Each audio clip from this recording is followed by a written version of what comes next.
Welcome to These Are the Blades of Our Lives, the figure skating show where I talk to you about figure skating like it is drama for our mamas. Guys, I know that I am incredibly bad with the names, and I apologize to the skaters whose name I constantly butcher, and I apologize to their fans for butchering their names.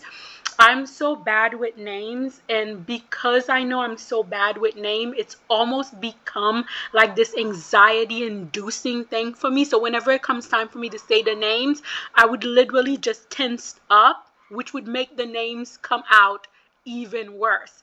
And the sad thing is, I practice these names because when I get the names wrong, sometimes you guys would give me the phonetic breakdown of the names in the comment section, and I have this whole list of all of these phonetic breakdown of the names, and I would sit there and I would practice them.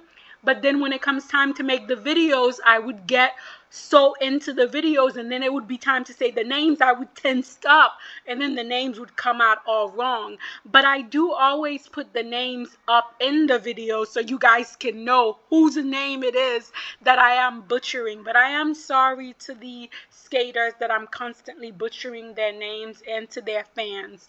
It's not done out of disrespect. It's not done maliciously. It's just because I'm really bad with names, and the anxiety of knowing that I'm so bad with names just make it that I'm so much worse at it. But honestly, guys, you know I make these videos because I really love figure skating, every aspect of figure skating. And me making these videos is just my way to give back to a sport that I love so much. So I hope I don't offend anyone with the fact that I'm so bad with names, and I don't offend the skaters. I mean, I doubt the skaters are out here listening to my videos, but in case they are, or someone who knows the skaters happens to listen to the video and I'm butchering their names, I do apologize. Having said that, it is time for me to do another video where I will more than likely butcher some more of these skaters' names. And this video is a recap of the Dennis 10 Memorial.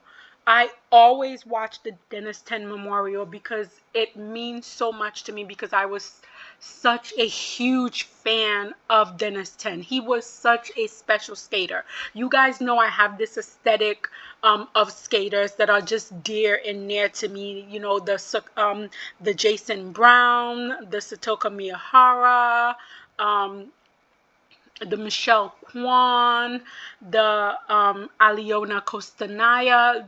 Just those type of skaters speak to my soul. You know, the Junhwa Chas, of course, Yuzuru Hanyu. All of these skaters are so dear to me because of the aesthetic of skating that I enjoy so much. And Dennis 10 definitely fell into this aesthetic. He was a skater that was so in tune with the music, with his art form, and we lost him so early and so tragically, and he had so much to give to the sport that it was such a devastation. And to have this event every year to remember him is just such a blessing, so I always watch it. And so this year, once again, we had the Dennis 10 Memorial, and there were 3 disciplines here. We had men, we had dance, and we had women. There were no pairs competing at the Dennis 10. So the top 6 men at the Dennis 10 was the winner here, Mikhail Shadorov, won on home ice, and second place was Nika Igatse, and third place was Jason Brown, and fourth place was Si Yong Lee, and fifth place was Yu Dong Chen, and in sixth place was Vladimir Litvintsev. Think I got that. Litvintsev.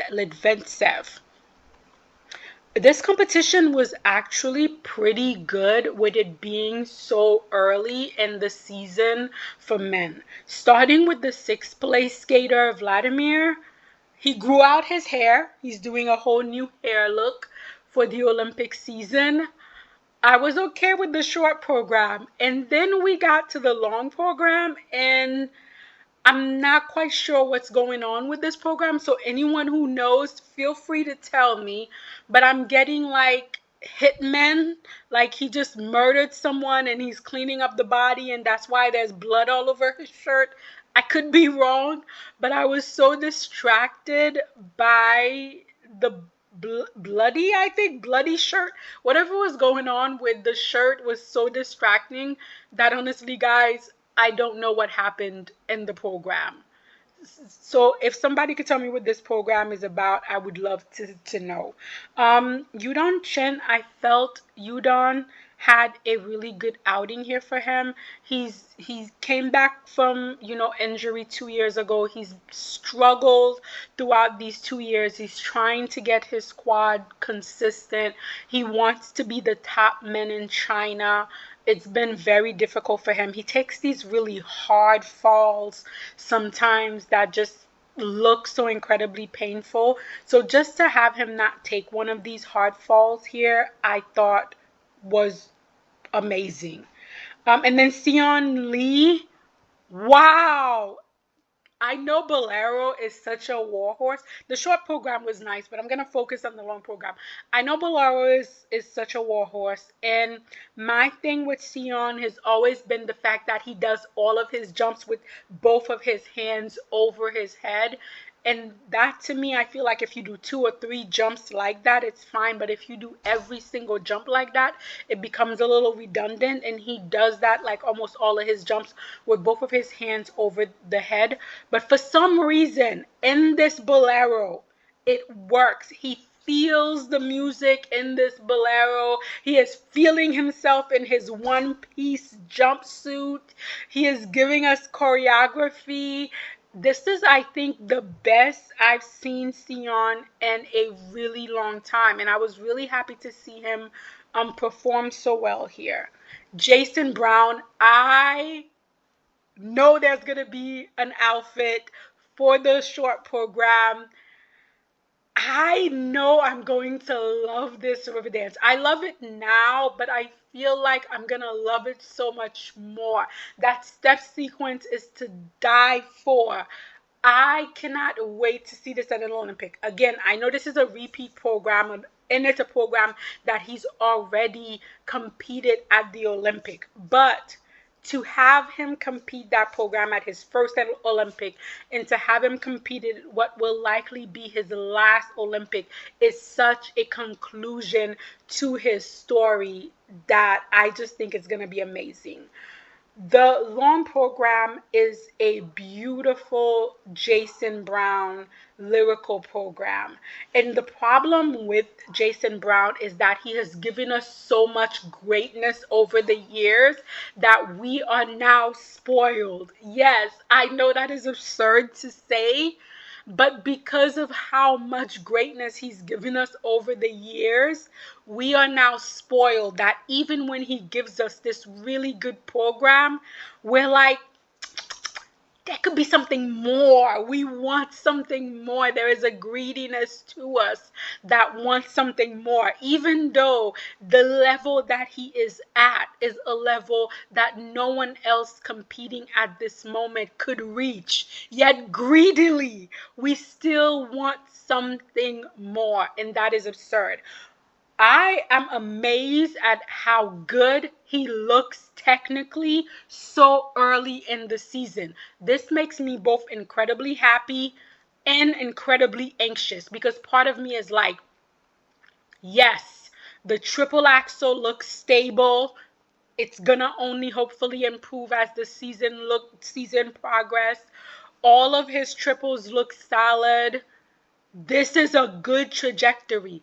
But my thing is, this is a marathon and not a sprint.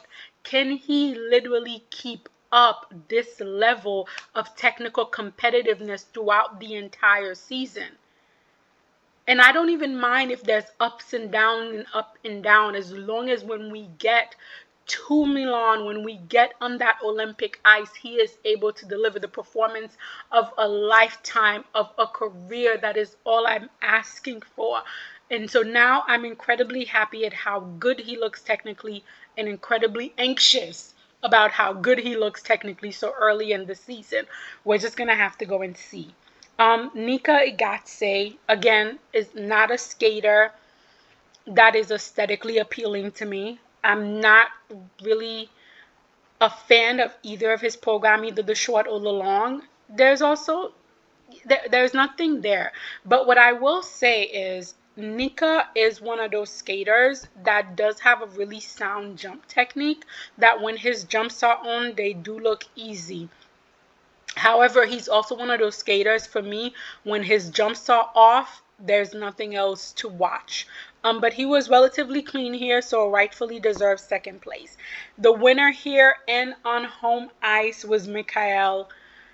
I really, really like that short program. It's giving me that soft 90s, soft 80s rock that I love so much. I have said many times that soft rock, especially from the 80s, the 90s, and early 2000s, would be the perfect partner for figure skating, especially for men figure skating. And it always devastates me that not enough skaters tap into the soft rock of the 80s, the 90s, and the 2000s. Lyrically, soft rock is so beautiful. If you literally listen to the lyric, the love songs was written like poems. The bass, the instrumentals, it makes you want to do air guitar. It's so fabulous. It's such a fabulous genre of music that I think would play so well with figure skating, and it always saddened me that we don't get enough of it. And so the fact that Mikhail is giving me soft rock,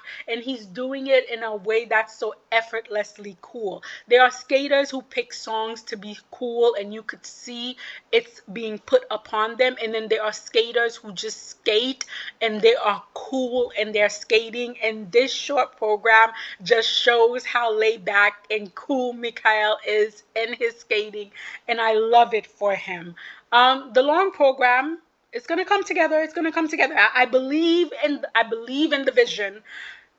Again, I know how much I harp about the aesthetic, the edges, the ice coverage, the flow, the musicality of skating. But guys, I also love the jumps of skating, because I am a full lover of the sport.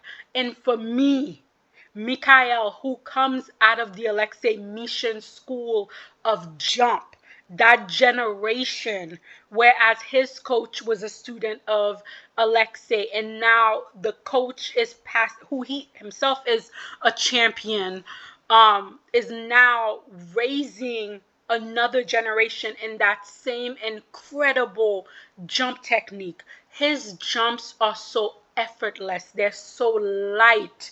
The way he lines his body in the air is beautiful. The way he lands and he sinks into the ice is beautiful. Watching him jump is such a joy to me, especially when the jumps are flawless and easy. While I did enjoy this whole men's event, my heart was also destroyed because Junhwa Cha, my Cha, baby, Cha, Cha, Cha. First, the short program did not go the way we were hoping for. Still some issues with that. Quad Sal, he is struggling, and he ended up withdrawing from the long program, and I'm praying it's a boot issue. Let it not be an injury. Let it not be anything serious. Guys, I feel like this Olympic cycle is going to be so unimaginably stressful for me, because there's so many favorites that I'm just rooting for, and all I can do is pray. All I can do is pray that there's nothing wrong with Junhwa Cha, and he will be perfectly fine at his next competition. Then we also had ice dance here. The top six was Sofia Val and Asaf Kazanov. In fifth place was Leah Nasset and Adam Makalov. And fourth place was Alicia Fabry and Paul Ayer. And third place was Mila Rud-Retten and Nikolai Majorov. And second place was Ona Brown and Kate and Gage Brown. And in first place was Diana Davis and Gleb Smokin. I feel like Leah and Autumn, this is not their Olympic cycle because they're just coming out of junior. They're a very young pair.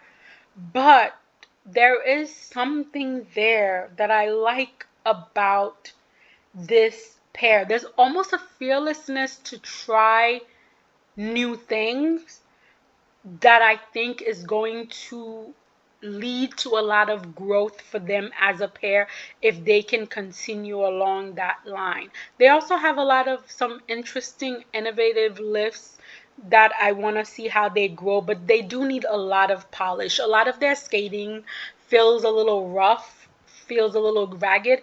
As you guys know, I really dislike the rhythm dance this season for the most part. I actually wish they would just forgo the dance this season and maybe add an additional 30 seconds to the free dance, and we'll just have the free dance, an extended free dance, and no rhythm dance. But you could feel the rough edges from them, especially in that rhythm dance. The free dance, I feel, hides it a little better, but the rhythm dance, you could really see the rough edges. Alicia and Paul, there's nothing wrong about this pair, honestly. There's just nothing that's a wow factor for me about this pair either. Their programs are perfectly non-offensive. They seem like a really nice pair. There's nothing memorable. I saw both of their programs and I was like, okay, that's nice. However, Mila and Nikolai is a whole other different story for me. This pair has something special. That Romeo and Juliet definitely shows how much they connect with each other, how much musically in tune they are with each other. They have beautiful lines. They emote incredibly well. They are nice at storytelling, which I do think it's because we have a lot of lyrical free dances nowadays. I don't see a lot of storytelling in the ice dance, and I feel like they're a pair who can really tell a story very nicely, and I do enjoy that about them. Unfortunately, they are going to have to wait their turn. They're gonna I'm hoping that one of the federations who have an extra ice dance spot that they're not gonna use will end up giving that ice dance spot up for the Olympic, and maybe Mila and Nikolai will get a chance to go to the Olympic. But as of right now, it seems like they won't be able to make it to the Olympic. But I do think if they continue to grow together, they may be able to make some wave during the next Olympic cycle, not this one. And then Ona and Gage, I don't know why they are in fourth place after the free dance. If somebody knows, please let me know in the comment section. I watched their rhythm dance. I hate the headstand. I don't know why we're doing the headstands. I don't know who thinks that's a thing. I really wish we would just get rid of that. The rhythm dance is already hard enough. We don't need headstands to make it harder. But I really feel like they're growing into their Godfather theme free dance, and I felt like they delivered it really well at this event. Did they miss the lift? Did they miss the level? Why were they in fourth place in the free dance, even though they were in second place overall? I may have to try to find the protocol online, but for right now, I have no idea why it's like that. The winners here was Diana and Gleb. Again, the rhythm dance, all of the rhythm dances, no bueno. I'm not a big fan, but I have to say, Pretty Fly for a white guy was not as awful as I thought it was going to be. I will be honest. You guys know I try to be as impartial as I can with Diana and Gleb, giving all the baggages they come with. When I heard they were doing Pretty Fly for a white guy, I was like, oh Lord, have mercy. Why? Why does Marie-France Dubry keeps taking Iteri Tuberetsi's money and giving her daughter these horrendous theme program like Gichi Gichi Ya Ya Da Da? But when I actually saw Pretty Fly for a white guy compare with everything else that's out there, it wasn't bad. If I'm comparing it with all the other awful rhythm dances, it is perfectly in line with what everyone else is given. I actually don't mind the rhythm dance, the free dance.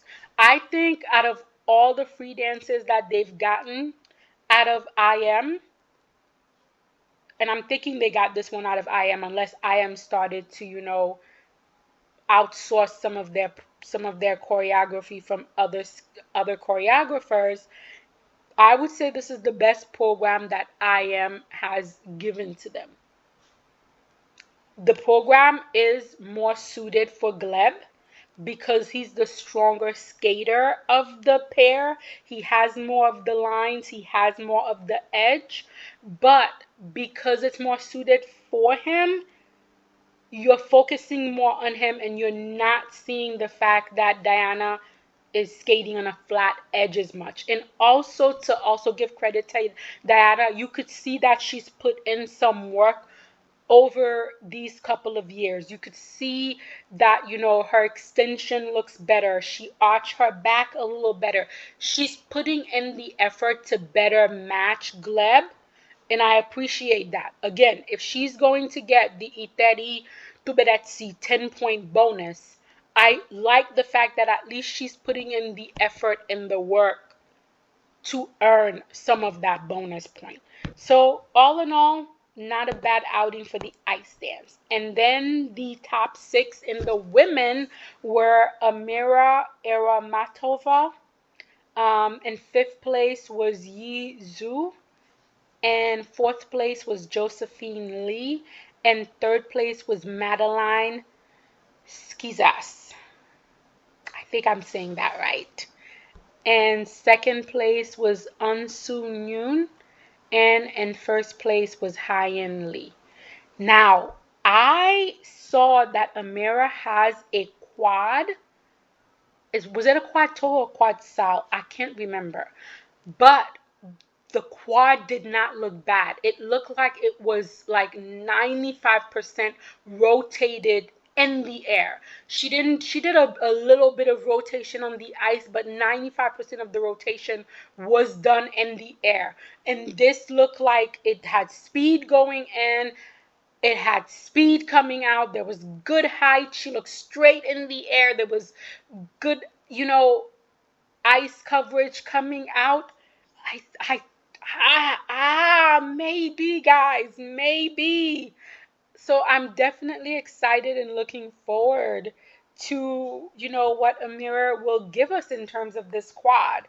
And then in 6th place, she's such a lovely skater that when she does have the triple toe, her skating is more technically impactful, but otherwise she has beautiful arms, nice head movements. You could tell she listens to the music. She's aware of her body movement. Technically, of course, she's not really competitive with some of the top skaters, but she's always a lovely skater to watch. Josephine Lee. I like that short program and I like the free program. I get it, the programs were not clean here.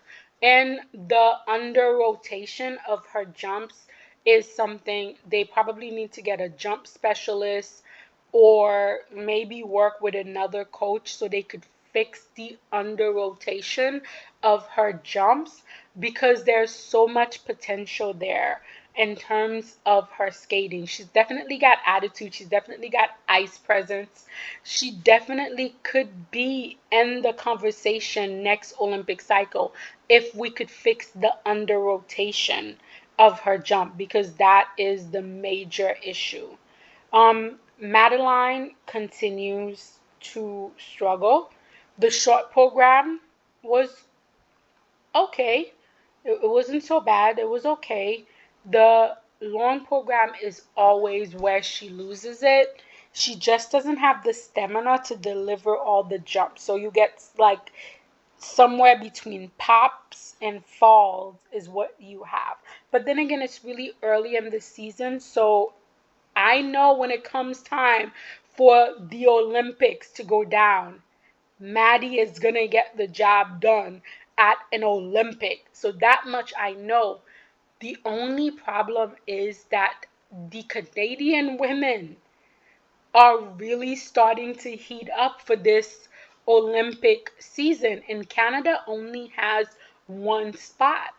And so Maddie really has to have that body of work to justify, you know, Canada sending her to the Olympic. So that's my only, red flag right now for Maddie. And then Ansun, she has that bend over jump technique that I'm not a huge fan of.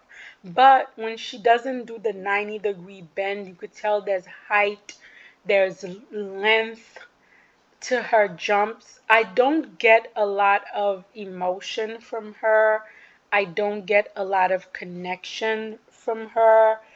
But again, she's a relatively young skater, and so I'm hoping that she grows into that. I do think, maybe some acting class, maybe watching, you know, older videos of a Michelle, of a Yuna, of a Mao, of a Sasha Cohen would probably help some of these younger generation skaters get a visual picture of what connection to the music, performance, and emoting, it's all about. A Satoko Miyahara, who is really good at connecting to the music and projecting it to the audience, is another skater they should probably watch.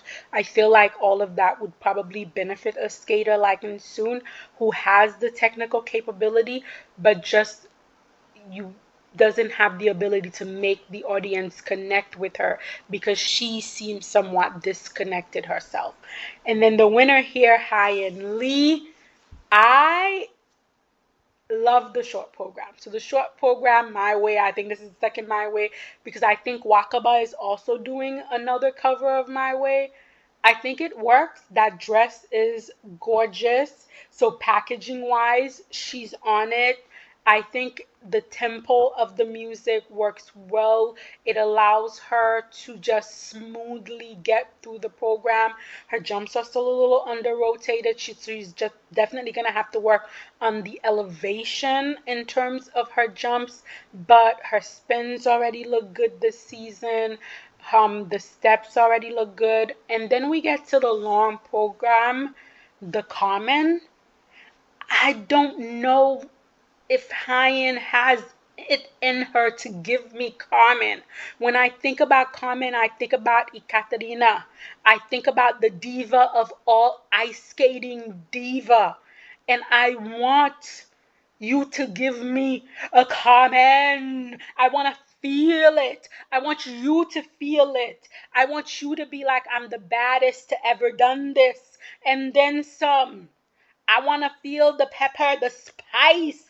And I just don't know if Hyen has the spice to give me the level of Olympic Carmen that I want from her. Right now, her Carmen is mouth flavored chicken. I want spicy, mouth burning chicken. And I'm just not quite getting that from Hyen. The choreography and the layout of the program is nice. The step sequence has a lot of room to grow where she could really give me face, where I could see the Carmen in her.